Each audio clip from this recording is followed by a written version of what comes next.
Ouais, bonsoir les passionnés de foot. Ouais. Et quel match nous avons vécu aujourd'hui. Ouais, mais quel match entre le Brésil et le Maroc. Un choc qui était attendu par des millions de supporters et de fans à travers le monde du football et qui n'a pas réellement déçu. Thème des 90 minutes, les deux équipes se quittent sur un score de 1 but partout, mais derrière ce résultat se cache une histoire beaucoup plus intéressante. Le Maroc a une nouvelle fois montré qu'il n'était plus un simple outsider. Le Brésil a dû compter sur un éclair de génie de Vinicius Junior pour éviter une énorme désillusion. Alors on a analysé tout ça ensemble. Dans les premières minutes, le Maroc est entré sur la pelouse sans complexe face à l'une des nations les plus prestigieuses du football mondial. Les Lions de l'Atlas ont montré énormément de personnalité.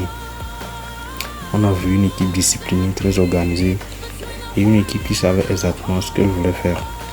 Or, le Brésil avait la possession, mais le Maroc restait dangereux dans ses transitions rapides. Et cette tragédie va finir par payer enfin. Et Saibari frappe encore. Le moment clé de cette première période arrive lorsque Saibari ouvre le score pour le Maroc. Une action parfaitement exploitée, une défense brésilienne surprise, un Saibari clinique devant le but. À ce moment-là, le stade explose, les supporters marocains rêvent et les Brésiliens commencent à douter. Ce but récompense une équipe marocaine courageuse et ambitieuse. Et depuis plusieurs années, le Maroc prouve qu'il peut rivaliser avec les meilleures nations du monde. Et ce but était vraiment une nouvelle démonstration de la part des Marocains. Ouais, après l'ouverture du score marocain, le Brésil tente de réagir. Les Brésiliens accélèrent le rythme, la circulation du ballon et tout devient beaucoup plus rapide. Les attaquants multiplient les appels, mais le Maroc reste beaucoup plus solide défensivement parlant. Ouais, parce que le Maroc a tenu la défense un peu plus bon et le milieu travaille énormément. Et pendant plusieurs minutes, les Lions de l'Atlas donnent l'impression qu'ils peuvent conserver cet avantage jusqu'à la pause. Mais quand une équipe possède des joueurs de classe mondiale, tout peut changer en quelques secondes. Et c'est exactement ce qui s'est produit avec Vinicius Junior. Alors que le Maroc contrôlait relativement bien la situation, Vinicius trouve une ouverture. Il arme sa frappe et quelle frappe, une véritable merveille en pleine lucarne quoi. Impossible pour le gardien d'intervenir, impossible pour Yacine Bounou d'y intervenir.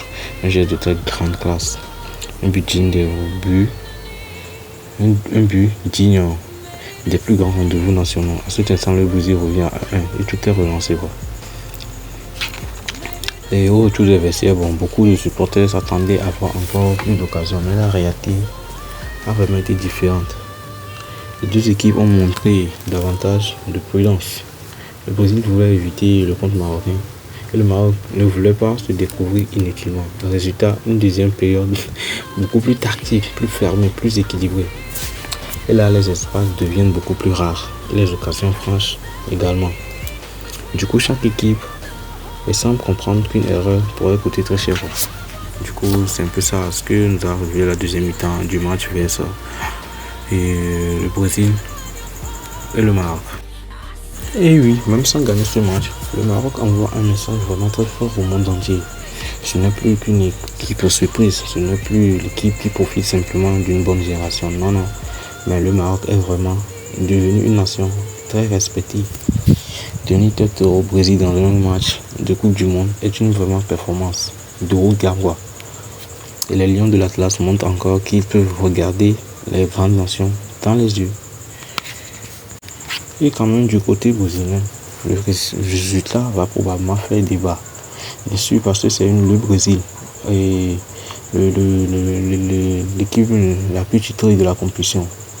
Ouais, le Brésil, vraiment, ça reste une équipe très redoutable, mais certains observateurs pourraient estimer que la Seleção manque encore de domination face aux équipes les mieux organisées. Seul le génie de Vinicius Junior, ce match aurait pu tourner différemment sans le génie de Vinicius Junior. Et cela pose plusieurs questions pour la suite de la compétition. Du coup, le meilleur reste à venir des deux côtés.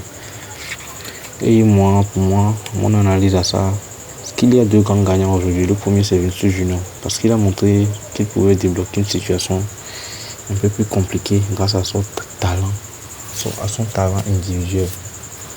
Et le second, c'est le Maroc. Parce qu'obtenir un match nul contre le Brésil est vraiment une preuve supplémentaire et que cette sélection appartient désormais au très haut niveau mondial. Et les Lions de l'Atlas continuent toujours d'écrire leur histoire, leur propre histoire à eux. Et ils peuvent rêver dans cette Coupe du Monde. Du coup, pour eux, l'aventure ne vient que de se commencer. Ouais, au final, le Brésil 1, Maroc 1. Et Saibari a frappé le premier et Vinicius a répondu avec un chef-d'œuvre.